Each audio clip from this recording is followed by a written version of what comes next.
Shri P F Mathews രചിച്ച അടിയാളപ്രേതം എന്ന നോവലാണ്. ഒരുപക്ഷെ നിങ്ങൾക്ക് പരിചയപ്പെടുത്തലുകളുടെ ആവശ്യമില്ലാത്ത ഒരു എഴുത്തുകാരനാണ് ശ്രീ പി എഫ് മാത്യൂസ്. അദ്ദേഹം നിരവധി വർഷങ്ങളായിട്ട്, ഏകദേശം ഒരു 40-45 വർഷങ്ങളായിട്ട് മലയാള സാഹിത്യത്തിൽ ഉണ്ട്. അദ്ദേഹം തൻ്റേതായ സവിശേഷമായ രചനാശൈലി കൊണ്ട് വായനക്കാർക്കിടയിൽ വളരെ ശ്രദ്ധ പിടിച്ചു പറ്റിയ ഒരു കഥാകൃത്തും നോവലിസ്റ്റുമാണ്. അദ്ദേഹത്തിൻ്റെ നോവലുകൾ ഇപ്പോൾ ചാവുനിലം, ഇരുട്ടിലൊരു പുണ്യാളൻ, അടിയാളപ്രേതം തുടങ്ങിയ നോവലുകൾ, മുഴക്കം പോലുള്ള കഥാസമാഹാരങ്ങൾ, ഈമയോ പോലുള്ള തിരക്കഥകൾ, കുട്ടിസ്രാങ്ക് പോലുള്ള ഇതൊക്കെ ഒരേ സമയം തന്നെ കഥ, സിനിമ, നോവൽ, തിരക്കഥ ഇങ്ങനെയുള്ള മണ്ഡലങ്ങളിൽ സവിശേഷമായ തൻ്റെ പാടവം പ്രദർശിപ്പിച്ചിട്ടുള്ള എഴുത്തുകാരനാണ്. അദ്ദേഹത്തിൻ്റെ മാതൃഭൂമി ബുക്ക് പ്രസിദ്ധീകരിച്ച അടിയാളപ്രേതം എന്ന നോവലിനെ പറ്റിയിട്ടുള്ള ഒരു സംഭാഷണമാണ് നമ്മൾ നടത്തുന്നത്. അപ്പോൾ അദ്ദേഹത്തെ വ്യക്തിപരമായ പേരിൽ മാതൃഭൂമിക്ക് വേണ്ടി ഒക്കെ സ്വാഗതം ചെയ്യുന്നു. എനിക്ക് വളരെ താല്പര്യമുള്ള ഒരു എഴുത്തുകാരനാണ് പി എഫ് മാത്യൂസ്. അപ്പോൾ അദ്ദേഹമായിട്ട് ഇങ്ങനെ ഒരു സംഭാഷണത്തിന് അവസരം ലഭിച്ചത് വലിയൊരു കാര്യമായിട്ട്, അല്ലെങ്കിൽ വളരെ എഫക്റ്റീവായിട്ടുള്ള ഒരു സംഭാഷണത്തിലേക്ക് പോകാം. പ്രത്യേകിച്ച് സാഹിത്യത്തെയും സിനിമയെയും പിന്നെ പൊതുവായ മറ്റു ചില എന്തെങ്കിലും കാര്യങ്ങളെയുമൊക്കെ മുൻനിർത്തിയിട്ടുള്ള ഒരു വഴിയിലേക്കും നമുക്ക് ഒന്ന് സഞ്ചരിക്കാൻ സാധിക്കുമെന്ന് ഞാൻ കരുതുന്നു. അപ്പോൾ മാത്യു ചേട്ടാ, നമ്മൾ ഡയറക്റ്റ് അങ്ങ് കിടക്കാം. അപ്പോൾ അടിയാളപ്രേതം, ഈ അടിയാളപ്രേതത്തെക്കുറിച്ച് ആലോചിക്കുമ്പോൾ ഞാനൊന്ന് നോക്കിയപ്പോൾ കാണുന്നൊരു സംഗതി എന്ന് പറഞ്ഞാൽ, ഇപ്പോൾ ഞാനും അതിനെപ്പറ്റി എഴുതിയിട്ടുണ്ട്, മാത്യു ചേട്ടന് അറിയാം. പലരും പല രീതികളിൽ ഈ പുസ്തകത്തെ അടയാളപ്പെടുത്താൻ ശ്രമിക്കുന്നതായിട്ട് ഞാൻ കാണുകയാണ്. അതായത് ഇപ്പോൾ ഒരു ഉദാഹരണത്തിന്, ഇപ്പോൾ ചില ആൾക്കാർ ഇതിനകത്തൊരു കുറ്റാന്വേഷണത്തിൻ്റെ ഒരു നറേറ്റീവ് ടെക്നിക്ക് ഉപയോഗിച്ചിട്ടുള്ളത് കൊണ്ട്, ആഖ്യാന വഴി ഉപയോഗിച്ചിട്ടുള്ളത് കൊണ്ട് അത്തരത്തിൽ അതിനെ അടയാളപ്പെടുത്താൻ ശ്രമിക്കുന്നത് കണ്ടു. ചിലർ ഗോത്തിക് ഫിക്ഷൻ എന്നുള്ള ചില എലമെൻറ്റുകൾ, പ്രത്യേകിച്ച് അതിനകത്ത് മിത്തും അത്തരം കാര്യങ്ങളൊക്കെ വരുന്നത് കൊണ്ട് മാജിക്കലായിട്ടുള്ള അന്തരീക്ഷം എന്നുള്ള നിലയ്ക്ക് അടയാളപ്പെടുത്തുന്നവരുണ്ട്. അങ്ങനെ പല നിലകളിൽ ഈ ഞാൻ ഉദ്ദേശിക്കുന്ന സബ് ജോണറുകൾ എന്നുള്ള രീതി, ഇപ്പോൾ ചരിത്ര നോവൽ എന്ന് പറയാം ചിലർ പറയുന്നത് ഞാൻ കണ്ടു, അല്ലെങ്കിൽ ദളിത് അടിയാളരുടെ ഒരു കേന്ദ്രീകരിച്ചിട്ടുള്ള, അല്ലെങ്കിൽ ആ വിഷയം ചർച്ച ചെയ്യുന്ന ഒരു നോവൽ എന്നുള്ള രീതിയിൽ, അങ്ങനെ പല നിലകളിൽ ഈ നോവലിനെ അടയാളപ്പെടുത്തുന്നത് ഞാൻ കണ്ടു. പക്ഷേ എൻ്റെ ഒരു സംശയം ഇപ്പോഴും ഈ മാത്യു ചേട്ടൻ്റെ രചയിതാവെന്നുള്ള നിലയ്ക്ക് പറഞ്ഞാൽ മതി. അതായത് എങ്ങനെയാണ് താങ്കൾ ഈ നോവലിനെ സ്വയം അടയാളപ്പെടുത്തുന്നതെന്ന് അറിയാൻ എനിക്കൊരു കൗതുകമൊക്കെ തോന്നുന്നു. അപ്പോൾ ഞാൻ ഡയറക്റ്റ് അവിടെ നിന്നൊരു ട്രിഗർ ഇട്ട് തുടങ്ങാണ് സംസാരിക്കാം സാർ. അത് ഏതെങ്കിലും ഒരു പ്രത്യേക ഷാൻഡ്രയിൽ എഴുതണം എന്ന് വിചാരിച്ചിട്ട് ഒരു കൃതിയും ഇന്നേ വരെ എഴുതിയിട്ടില്ല ഞാൻ. അതെനിക്ക് സാധിക്കുകയില്ല. അതായത് ഈ ചാവുനിലം വായിച്ചിട്ട് വല്ലാതെ പേടിച്ചു പോയി, അതൊരു ഹൊറർ നോവലാണ് എന്ന് ഒരു റിസർച്ച് ചെയ്യുന്ന ഒരു സ്റ്റുഡൻ്റ് എൻ്റെ അടുത്ത് പറഞ്ഞു. യക്ഷികളെക്കുറിച്ച് റിസർച്ച് ചെയ്യുന്ന ഒരു കുട്ടി എൻ്റെ അടുത്ത് പറഞ്ഞു. അപ്പോൾ എനിക്ക് മനസ്സിലായില്ല സത്യം പറഞ്ഞാൽ, എങ്ങനെയാണ് അതിൽ പേടി ഉണ്ടായത് എന്ന് എനിക്കറിയില്ല. പക്ഷേ പിന്നീട് ആലോചിച്ചപ്പോൾ മാനുഷികമായിട്ടുള്ള എല്ലാ തരത്തിലുള്ള ശക്തമായ വികാരങ്ങളും പ്രകടമാവുന്ന ഒരു കൃതിയാണ് എന്നുള്ള നിലയിൽ പേടിയും അതിൽ ഉൾപ്പെട്ടേക്കാം എന്നാണ് ഞാൻ വിചാരിക്കുന്നത്. അതുപോലെ തന്നെ ഇരുട്ടിലൊരു പുണ്യാളൻ എഴുതുമ്പോഴും അങ്ങനെ തന്നെയാണ്. അത് ഒരു ഭീതിയുടെ ഒരു അംശം വളരെ കൂടുതലായിട്ട് അതിലുണ്ടെന്ന് പലരും എൻ്റെ അടുത്ത് പറഞ്ഞിട്ടുണ്ടത്. പക്ഷേ ഇത് വായിച്ച് പേടിക്കണം എന്ന് ഞാൻ ഒരിക്കലും ഉദ്ദേശിച്ചിട്ടില്ല. അതായത് ഇപ്പോൾ ഒരു ഹൊറർ സിനിമ എഴുതുന്ന പോലെയുള്ള ഒരു നിലപാടോടുകൂടിയല്ല, ഒരു ചിന്തയോടുകൂടിയല്ല ഇരുട്ടിലൊരു പുണ്യാളൻ എഴുതുന്നത്. അടിയാളപ്രേതം എഴുതുമ്പോൾ ഇതൊരു ദളിത് നോവലായി മാറണം എന്നുള്ളൊരാഗ്രഹം എനിക്കില്ലായിരുന്നു. അതല്ലെങ്കിൽ അതൊരു പലരും പറയാറുണ്ട് ഒരു മാജിക്കൽ റിയലിസം എന്നൊക്കെ പറയാറുണ്ട്. ഒരിക്കലുമല്ല. ഒരു മാജിക്കൽ റിയലിസത്തിൻ്റെ ഒരു എലിമെൻറ്റ് ഒന്നും അതിനകത്ത് ഞാൻ കൊണ്ടുവരാൻ ശ്രമിച്ചിട്ടില്ല. ഒരു പക്ഷേ എനിക്ക് തോന്നുന്നത് ഒരു വായനക്കാരനാണ് ഒരു കൃതിയെ വ്യാഖ്യാനിക്കുന്നത്. ഓരോ വായനയും ഓരോ വ്യാഖ്യാനമായിട്ടാണ് ഞാൻ കാണുന്നത്. അതായത് ഒരു കൃതി ഒരൊറ്റ ടെക്സ്റ്റ് മാത്രമേ ഉള്ളൂ എങ്കിൽ അതിൽ നിലനിൽക്കാൻ സാധിക്കില്ല. ഓരോ വായനക്കാരനും അയാളുടേതായിട്ടുള്ള വ്യാഖ്യാനങ്ങൾ കൊണ്ടാണ് ആ കൃതിയെ പൂരിപ്പിക്കുന്നത് എന്നാണ് ഞാൻ വിചാരിക്കുന്നത്. അതുകൊണ്ടാണ് ഈ വായനക്കാരനെ ഞാൻ കൂടുതൽ ബഹുമാനിക്കുന്നത്. ഈ പണ്ടൊക്കെ എഴുത്തുകാർ അവർ കൊടുക്കുന്ന അല്ലെങ്കിൽ ഒരു കവിത വായിച്ചു കഴിഞ്ഞാൽ അത് ഇന്നതല്ലേ എന്ന് ചോദിക്കുമ്പോൾ എന്നോട് ചോദിക്കുകയാണെങ്കിൽ അങ്ങനെയും ആകാം എന്ന് മാത്രമേ എനിക്ക് പറയാനുള്ളൂ. ഞാൻ ചോദിക്കുന്നത് മാത്യു ചേട്ടൻ എങ്ങനെയാണ് ഈ അടിയാളപ്രയത്തെ കാണുന്നതെന്ന് മാത്രമാണ്. ഞാൻ അടിയാളപ്രയത്തെ കാണുന്നത് എൻ്റെ മറ്റൊരു നോവൽ എന്നുള്ള രീതിയിൽ മാത്രമാണ്. അതല്ലാതെ അതിനെ ഏതെങ്കിലും ഒരു സ്പെഷ്യലൈസ്ഡ് ആയിട്ടുള്ള ഒരു വിഭാഗത്തിൽ ഉൾപ്പെടണം എന്ന് ഞാൻ വിചാരിക്കുന്നില്ല. അത് എൻ്റെ മറ്റൊരു നോവൽ, അത് നന്നാകാൻ വേണ്ടി പരമാവധി ഞാൻ പ്രവൃത്തിയെടുത്തിട്ടുണ്ട് അതിൽ. ഈ നോവലിനെ പറ്റി കണ്ടൊരു ഒരു ഒരു വിമർശനം, അതായത് ഈ കഥാപാത്രങ്ങൾ ആവർത്തിക്കുന്നുണ്ടല്ലോ. ഇപ്പം നമ്മൾ ഇരുട്ടിലൊരു പുണ്യാളനെ കണ്ട ഈ അന്നംകുട്ടി താത്തിയെ അടിയാളപ്രയോഗത്തിൽ നമ്മൾ കാണുന്നു, അല്ലെങ്കിൽ ഓരോ ക്യാരക്ടറിനെയും നമ്മൾ അങ്ങനെ ഈ കയറി ഇറങ്ങി. ഒരുപക്ഷെ ഞാനത് മുൻപത് എഴുതിയിട്ടുണ്ട്. എൻ്റെ ഒരു വിമർശനം എന്നുള്ള രീതിയിലല്ല ഞാൻ ചോദിക്കുന്നത്. അത്തരത്തിൽ കയറി വരുന്നത് ഒരു വിമർശനമായിട്ട് ചില ആളുകൾ, ഞാനല്ല മറ്റു ചില ആളുകൾ ഉന്നയിച്ച് ഞാൻ കണ്ടു. അപ്പോൾ അതിനെപ്പറ്റി എന്താണ്, അതൊരു നറേറ്റീവ് ടെക്നിക്ക് എന്നുള്ള രീതിയിൽ ചിലർ അത് നോവലിൻ്റെ സ്വരൂപത്തെ ബാധിക്കുന്നു എന്നുള്ള രീതിയിലുള്ള ചില വിമർശനങ്ങൾ ഞാൻ കണ്ടു. അതിനെ താങ്കൾ എങ്ങനെയാണ് കാണുന്നത്? അതിൻ്റെ ആമുഖമായിട്ടൊരു വാചകം ഞാൻ എഴുതിയിട്ടുണ്ട്. ഇതിന് മറുപടിയാണത്. പറഞ്ഞ കഥകളിൽ പറയാതെ വിട്ടവ എത്രയെന്ന് ആരറിയുന്നു, എഴുതാതെ പോയ വാക്കുകളുടെ ഇടുങ്ങിയ മൂലകളിലെ ഇരുട്ടിലായിരുന്നു അതിൻ്റെ മർമ്മം. അത് ഞാൻ ഉറച്ചു വിശ്വസിക്കുന്നൊരു കാര്യമാണ്. ഒരു കഥ നമ്മൾ പറയുമ്പോൾ അതിൽ പറയാതെ ഒരുപാട് കാര്യങ്ങൾ വിട്ടുപോകുന്നുണ്ട്. അത് പിന്നീട് പൂരിപ്പിക്കാമല്ലോ എന്ന് തോന്നാറുമുണ്ട്. അങ്ങനെയാണ് ഈ അടിയാളപ്രേതം ഉണ്ടാവുന്നത്. ഇരുട്ടിലൊരു പുണ്യാളൻ എഴുതി കഴിഞ്ഞപ്പോൾ അവിടെ എഴുതി തീർന്നതായിരുന്നു യഥാർത്ഥത്തിൽ. വർഷങ്ങൾ കഴിഞ്ഞ് എൻ്റെ പഴയൊരു കഥ എടുത്ത് വായിച്ചു കഴിഞ്ഞപ്പോഴാണ് എനിക്കത് വീണ്ടും മുന്നിലേക്ക് ഒരുപാട് സഞ്ചരിക്കാനുണ്ടെന്നുള്ളൊരു തോന്നലുണ്ടായത്. അതിലൊരുപാട് കാര്യങ്ങൾ വ്യക്തമാക്കാനുണ്ടെന്ന് തോന്നി. ഒരുപാട് ഇരുട്ടുണ്ട്, ആ ഇരുട്ടിലേക്കൊക്കെ ഒരിത്തിരി വെളിച്ചം പകരണമെന്ന് തോന്നി. അങ്ങനെയാണ് ഈ അടിയാളപ്രേതത്തിലേക്ക് ഞാൻ വരുന്നത്. അപ്പോൾ സ്വാഭാവികമായിട്ടും പല കഥാപാത്രങ്ങളും ഞാൻ ഇതിൽ കൃത്യമായിട്ട് പറഞ്ഞിട്ടുണ്ട്. ഇരുട്ടിലൊരു പുണ്യാളൻ എന്ന നോവലിൻ്റെ ശിഖരത്തിൽ നിന്ന് പൊട്ടിമുളച്ച ഒരു നോവലാണ് ഇത് എന്ന് വെച്ച് ഇതിൻ്റെ ഒരു തുടർച്ചയോ അല്ലെങ്കിൽ അതിൻ്റെ ഒരു മുന്നോട്ടുള്ള ചരിത്രമോ ഒന്നുമല്ലാതെ അതിനോടൊപ്പം തന്നെ അല്ലെങ്കിൽ അതിന് സമാന്തരമായി നിലനിൽക്കുന്ന ഒരു നോവലാണ് ഇരുട്ടിലൊരു പുണ്യാളൻ.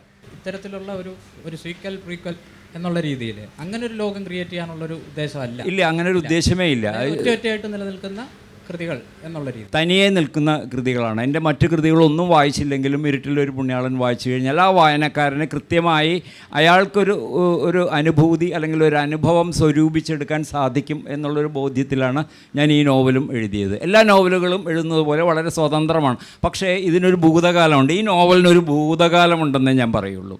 ആ ഭൂതകാലം ഇരുട്ടിലൊരു പുണ്യാളനാണ്. അതിൽ ചില കഥാപാത്രങ്ങൾ ഇതിലേക്ക് കയറി വന്നിട്ടുണ്ട്. പിന്നെ ഇതിൻ്റെ ഒരു നരേഷനിൽ ഞാൻ കൃത്യമായിട്ട് ഈ ആദി മധ്യ അന്ത്യം തുടങ്ങിയ ആ 3 ആക്ട് പ്ലേ സ്ട്രക്ചർ കൃത്യമായിട്ട് ഞാൻ പാലിച്ചിട്ടില്ല. അതായത് ആദ്യത്തെ അധ്യായം ചുരുക്കി പറഞ്ഞാൽ നോൺ ലീനിയറായിട്ടാണ്. അപ്പോൾ എനിക്ക് തോന്നുന്നു എൻ്റെ ചിന്തകൾ അങ്ങനെയാണ് പോകുന്നത്. 96 പുസ്തകമായി പുറത്തു വന്ന ചാവുനിലം എഴുതുമ്പോഴും എനിക്ക് അതിന് ലീനിയർ നരേറ്റീവിലേക്ക് കൊണ്ടുവരാൻ സാധിച്ചിരുന്നില്ല. അത് ആദ്യം എഴുതി കഴിഞ്ഞപ്പോൾ ഇത് പല കാലങ്ങളിലൂടെ സഞ്ചരിച്ചുകൊണ്ടിരിക്കുകയാണല്ലോ നോവൽ എന്നുള്ളൊരു തോന്നലുണ്ടായി. അതിപ്പോൾ വായനയ്ക്ക് തടസ്സമുണ്ടാകുമോ എന്നുള്ളൊരു വിചാരമുണ്ടായി. അപ്പോൾ പലരും എൻ്റെ അടുത്ത് പറഞ്ഞു അത് ലീനിയർ നറേറ്റീവ് ആയിരുന്നെങ്കിൽ നല്ലതാണ് എന്ന് പറഞ്ഞിരുന്നു. പക്ഷേ നിർഭാഗ്യവശാലോ ഭാഗ്യവശാലോ എൻ്റെ ചിന്തകൾ മുഴുവൻ എല്ലാ മനുഷ്യരുടെയും ചിന്തകൾ നോൺ ലീനിയർ ആണെന്നാണ് ഞാൻ വിശ്വസിക്കുന്നത്. രേഖീയമായി നമ്മൾ കൃത്യം മനഃപൂർവ്വം ഉണ്ടാക്കുമ്പോഴാണ് അത് രേഖീയമാകുന്നത്. അല്ലെങ്കിൽ നമ്മളിപ്പോൾ ഒരു പുസ്തകം വായിക്കുമ്പോൾ തന്നെ നമ്മുടെ മനസ്സിലൂടെ വേറെ ഒരുപാട് ട്രാക്കുകൾ ഉണ്ടാകുന്നുണ്ട്. എനിക്കങ്ങനെ സംഭവിക്കാറുണ്ട്. ഒരു പുസ്തകം പലപ്പോഴും അരമണിക്കൂറിൽ ഒരു പുസ്തകത്തിൽ തന്നെ എനിക്ക് ഉറച്ചു നിൽക്കാൻ പറ്റാറില്ല. അപ്പോൾ എൻ്റെ മനസ്സിലൂടെ വേറൊരു കഥ അതിൽ നിന്നുണ്ടാവും. അതിലൂടെ ഞാൻ കുറേ സഞ്ചരിക്കും. ഈ ഒരു സ്വഭാവം എൻ്റെ നോവൽ എഴുത്തുകളിലും വന്നിട്ടുണ്ട്. അങ്ങനെയാണ് ഇത് സംഭവിച്ചിരിക്കുന്നത്. ഈ കടികാരകാലത്തെ ഭീതിയോടെ സമീപിക്കുന്ന ഇപ്പോൾ നമ്മുടെ രണ്ടുപേരുടെ സുഹൃത്തും കൂടിയായ ജോജോ ആൻ്റണിയുടെ നോവൽ താങ്കൾക്ക് ഓർമ്മയാണ്. തീർച്ചയായിട്ടും രോഗി ലേപനം എന്ന് പറയുന്ന, ഇവിടെ എത്ര പേര് വായിച്ചിട്ടുണ്ടോ എന്ന് എനിക്ക് അറിയില്ല. എങ്കിലും അതിൽ ഈ പറഞ്ഞ പോലെ ഈ രേഖീയ കാലത്തെ അട്ടിമറിക്കുന്ന ഒരു നറേറ്റീവ് ടെക്നിക്ക്. ഇപ്പോൾ എനിക്ക് തോന്നുന്നു ഇരുട്ടിലൊരു പുണ്യാളനാണെന്ന് തോന്നുന്നു ഈ നമ്മുടെ പല ആഖ്യാന വഴികളുണ്ടല്ലോ. ഇപ്പോൾ ഈ പ്രേത സംഭാഷണമുണ്ട്, അല്ലെങ്കിൽ കാർമലി എഴുതുന്ന കത്ത്, ഇതെല്ലാം ആഖ്യാനമായിട്ട് പ്രവർത്തിക്കുന്നില്ലേ? അപ്പോൾ അവിടെ എല്ലാം ഈ ജമ്പ് കട്ടുകളിലൂടെ ഈ അതായത് നമ്മുടെ വർത്തമാനകാലത്തെ, സമയത്തെയും കാലത്തെ അട്ടിമറിക്കുന്ന ഒരു രീതി, അത് ബോധപൂർവം കൊണ്ടുവരുന്നതാണോ അതോ ഈ നേരെ മറിച്ച് അതായത് ഒരു രചനാ സങ്കേതം എന്നുള്ള രീതിയിൽ ഇപ്പോൾ ഇവിടെ എഴുതുന്ന ആൾക്കാരുണ്ടെന്ന് ഞാൻ വിചാരിക്കുന്നത്. അപ്പോൾ അവർക്ക് വേണ്ടിയിട്ടും കൂടെയാണ് ഞാനത് ചോദിക്കുന്നത്. അത് ഈ അടിയാളപ്രേതം പോലെയുള്ളൊരു നോവൽ വളരെ രേഖീയമായിട്ട് എഴുതാതെ, അപ്പോൾ അങ്ങനെയാണെങ്കിൽ ഇതൊരു 400-500 പേജിലോളം നീണ്ടുപോകും. കാരണം 3 നൂറ്റാണ്ട് കാലത്തെ ഒരു ചരിത്രം അതിന് പറയാനുണ്ട്, അതിൻ്റെ പശ്ചാത്തല ചരിത്രം പറയാനുണ്ട്. പക്ഷേ ആ ചരിത്രം പറയാൻ നിന്ന് കഴിഞ്ഞിട്ടുണ്ടെങ്കിൽ 400 അതിനപ്പുറത്തേക്ക് പോകും. അപ്പോൾ ഈ ചരിത്രം പറയാതെ എങ്ങനെ ആ ചരിത്രം ധ്വനിപ്പിക്കാം എന്നാണ് ഞാൻ വിചാരിക്കുന്നത്. അതായത് ഈ പോർച്ചുഗീസ് കോളനൈസേഷൻ്റെ കാലത്ത് മരിച്ച ഒരു കാപ്പിരിയും, കൊല്ലപ്പെട്ട ഒരു കാപ്പിരിയും, പിന്നീട് ഈ കാലങ്ങൾക്ക് ശേഷം കേരളത്തിൽ മരിച്ച ഒരു പറയ സമുദായത്തിൽപ്പെട്ട കുഞ്ഞുമാക്കോത എന്നൊരു കഥാപാത്രത്തെയും ഒരേ ചരടിൽ ബന്ധിപ്പിക്കാൻ വേണ്ടി ഈ കാലങ്ങളിൽ നിന്ന് എടുത്തുചാട്ടം നടത്തേണ്ടി വരും. അപ്പോൾ അതിങ്ങനെ ലീനിയറായിട്ട് നമുക്ക് വിവരിക്കാനായിട്ടുള്ള അതിന് വേറെ കഥയുണ്ടാകുമ്പോൾ ഇതിൻ്റെ ഫോക്കസ് നഷ്ടപ്പെടുമെന്ന് എനിക്ക് തോന്നുന്നത്. എഴുതുമ്പോൾ എന്തായാലും തുടക്കത്തിൽ ഞാൻ കുറേ അധികം ലീനിയറായിട്ട് എഴുതി നോക്കിക്കഴിഞ്ഞപ്പോൾ ഞാൻ പറയാൻ പോകുന്ന വിഷയത്തിൽ നിന്ന് ഫോക്കസ് നഷ്ടപ്പെട്ടു പോവുകയും അത് ശിഥിലമല്ല, അത് ഇടയ്ക്ക് വെച്ച് ചിലപ്പോൾ ഞാൻ തന്നെ വായിച്ച് നിർത്തിക്കളഞ്ഞു. ഇത് ഒരു ഭംഗിയുള്ള ഒരു വിവരണമല്ല, ഇതിലൊരു അനുഭൂതി ഉണ്ടാകുന്നില്ല എന്നൊക്കെ തോന്നിയിട്ട് ഞാനത് നിർത്തിക്കളയുകയാണ് ചെയ്തത്. എനിക്ക് തോന്നുന്നു ഈ നോവലിനെ കുറിച്ച് വന്നിട്ടുള്ളൊരു അഭിനന്ദനം എന്ന് പറയുന്നത് ഈ ഒരു കാര്യമാണെന്ന് എനിക്ക് തോന്നുന്നു. അതായത് 1500-500കളിൽ തുടങ്ങുന്ന ഈ പറയുന്ന പോർച്ചുഗീസ് കൊളോണിയൽ കാലഘട്ടം, അതിൽ 50-ന് ശേഷം വരുന്ന ഈ നമ്മുടെ പറയാനായിട്ടുള്ള കുഞ്ഞുമാക്കോതയെ കൊണ്ട് കെട്ടുന്ന ഒരു രീതി. അപ്പോൾ അത് ഈ പറഞ്ഞ പോലെ ഒരു 400 പേജ് ആഖ്യാനം ചെയ്യാൻ പറ്റുന്ന, രേഖീയമായിട്ടുള്ള കാലത്തിലൂടെ സഞ്ചരിക്കുമ്പോൾ അങ്ങനെ ആഖ്യാനം ചെയ്യാൻ പറ്റുന്ന ഒരു നോവലിനെ ഈ പറഞ്ഞ മട്ടിൽ ഒരു 200 പേജിനകത്ത് അല്ലെങ്കിൽ അതിന് താഴെ എഡിറ്റ് ചെയ്ത് കൊണ്ടുവന്നു, അല്ലെങ്കിൽ ആ തരത്തിലേക്കൊരു ശില്പഭംഗിയിലേക്ക് അതിനെ കൊണ്ടുവന്നു എന്നുള്ളത് ഈ നോവലിൻ്റെ ഒരു അഭിനന്ദനമായിട്ട് പല ആളുകളും സൂചിപ്പിക്കുന്ന ഞാൻ കണ്ടു. അപ്പം ഞാൻ പറയുന്നത് ഇതിന് മറ്റൊരു വശം ഞാൻ ആലോചിക്കുന്നത്, ഇത് ശരിക്കും പറഞ്ഞാൽ മറ്റൊരു വായനയും കൂടെയാണല്ലോ. അതായത് ചരിത്രം എപ്പോഴും ഇങ്ങനെയാണ് എന്നുള്ളൊരു സംഗതി അതിനകത്ത് വരുന്നില്ലേ? അത് ചരിത്രം നമ്മൾ രേഖപ്പെടുത്തുന്ന ചരിത്രം നമുക്കറിയാം. ഒരു ഔദ്യോഗിക ചരിത്രം എപ്പോഴും ഒരു വിഭാഗത്തിൻ്റെ ചരിത്രം മാത്രമാണ് രേഖപ്പെടുത്തുന്നത്. അതായത് നമുക്കറിയാം, ഇപ്പോൾ സ്ത്രീപക്ഷത്ത് നിന്ന് പറയുകയാണെങ്കിൽ ഹിസ്റ്റോറിയാണ് ഹിസ്റ്ററി എന്ന് പറയാറുണ്ടല്ലോ, അത് കോമൺ ആയിട്ട് പറയുന്ന ഒരു കാര്യമാണ്. അതുപോലെ തന്നെ എഴുതപ്പെടുന്ന ചരിത്രം എപ്പോഴും ഈ പ്രഭുക്കളുടെയും രാജാക്കളുടെയും അതുപോലെയുള്ള അധികാര സ്ഥാനത്ത് ഇരിക്കുന്നവരുടെയും ചരിത്രമാണ്. അതിനിടയിൽ ഇല്ലാതായി പോകുന്നവരെക്കുറിച്ച് ആരും ഒന്നും പറയാറില്ല. അപ്പോൾ ഒരു എഴുത്തുകാരൻ എന്നുള്ള നിലയിൽ എഴുത്തുകാർ ചെയ്യേണ്ടുന്ന ഒരു കാര്യം കൂടിയാണത്. ഈ രേഖപ്പെടുത്തപ്പെടാൻ ഇടയില്ലാത്ത മനുഷ്യരെക്കുറിച്ച് എഴുതുക എന്നുള്ളതാണ്, അവരെയും ചരിത്രത്തിലേക്ക് കൊണ്ടുവരിക എന്നുള്ളതാണ്. പലപ്പോഴും നമുക്ക് പറഞ്ഞ് മനസ്സിലാക്കാൻ വയ്യാത്ത കാര്യങ്ങളാണ് സാഹിത്യത്തിലേക്ക് മാറുന്നത്. അതായത് നമുക്ക് പറഞ്ഞ ഒരാളോട് പറഞ്ഞ് മനസ്സിലാക്കാൻ പറ്റുകയാണെങ്കിൽ നമുക്കൊരു ചെറുകഥയുടെ ആവശ്യമില്ല, കവിതയുടെ ആവശ്യമില്ല. അപ്പോൾ ഇത് എഴുതി തന്നെ ഫലിപ്പിക്കാൻ പറ്റുന്ന ഒരു കാര്യമാണത്. അപ്പോൾ ഈ ചരിത്രത്തിൻ്റെ ഈ രേഖീയത മുറിച്ചുകൊണ്ടും യഥാർത്ഥ എഴുതപ്പെട്ട ചരിത്രത്തെ നമ്മൾ ഗൗരവത്തിലെടുക്കാതെയും ഒരു ബദൽ ചരിത്രം ഉണ്ടാവുകയാണെന്ന് വേണമെങ്കിൽ പറയാം. പറഞ്ഞത് ഇത്തിരി അഹങ്കാരമാണെങ്കിലും അതിൻ്റെ ഒരു അവസ്ഥ അതാണ്. ഇപ്പോൾ ഈ ദൈവം ഉപേക്ഷിച്ച ലോകമാണ് നോവലിൻ്റെ എന്ന് ജോർജ് ലൂക്കാച്ചിൻ്റെ വളരെ പ്രസിദ്ധമായ ഒരു വാചകമുണ്ടല്ലോ. അപ്പം ഞാൻ പറയുന്നത്, ദൈവം ഉപേക്ഷിക്കുകയും അവിടെ പിശാച്, ഞാനത് എഴുതിയിട്ടുണ്ട്, കടന്നിരിക്കുകയും ചെയ്യുന്ന ഒരു ലോകമാണ്, ഒരു ഭാവലോകമാണ് PF മാത്യൂസിൻ്റെ. ഇപ്പം ഞാൻ അടിയാളപ്രേതത്തെ മുൻനിർത്തിയിട്ട് മാത്രമല്ല, മൊത്തത്തിലുള്ള പൊതുവിൽ ഇരുട്ടാണ് താങ്കളുടെ കൃതികളിലെ ഒരു അടിസ്ഥാന ഭാവം എന്നെനിക്ക് അങ്ങനെ പറയാമെന്ന് എനിക്ക് അറിഞ്ഞുകൂടാ. കാര്യം അടിസ്ഥാന ഭാവം എന്നൊക്കെ പറയുമ്പോൾ അവിടേക്ക് കൊണ്ട് കെട്ടുന്നു എന്നുള്ളൊരു സാധനം വരും.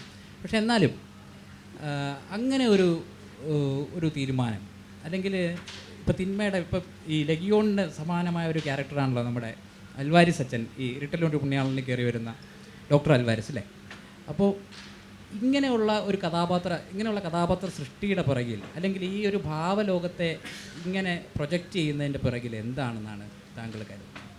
അല്ല, എനിക്ക് തോന്നിയ ഒരു കാര്യം എന്ന് വെച്ചിട്ടുണ്ടെങ്കിൽ നമ്മൾ കേരളീയർക്ക് നമുക്ക് നമ്മുടേതായ ദൈവങ്ങളുണ്ടായിരുന്നു, നമ്മുടെ കീഴാള ദൈവങ്ങളുണ്ടായിരുന്നു. അവിടേക്കാണ് ഒരു കൊളോണിയൽ ദൈവത്തെ, ഒരു വെള്ളക്കാരൻ്റെ ഒരു വെളുത്ത തൊലിയുള്ള ദൈവം കടന്നു വരുന്നത്. അതായത് ഈ ക്രിസ്ത്യാനിറ്റി കടന്നു വരുമ്പോൾ ഇവിടെ ഉണ്ടാകുന്ന ഈ